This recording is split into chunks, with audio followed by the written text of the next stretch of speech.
Hello everyone! In today's video, I'll show you how to remove your EBT card from Amazon.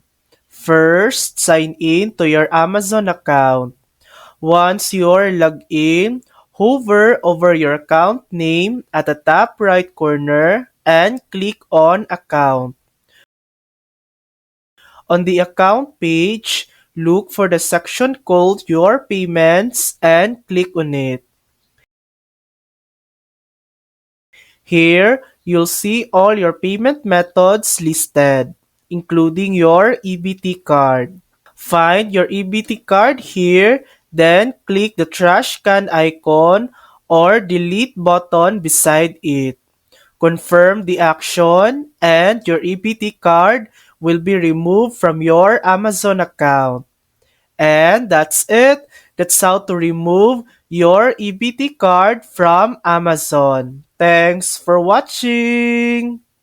If this video helped you, please like and subscribe for more helpful tutorials.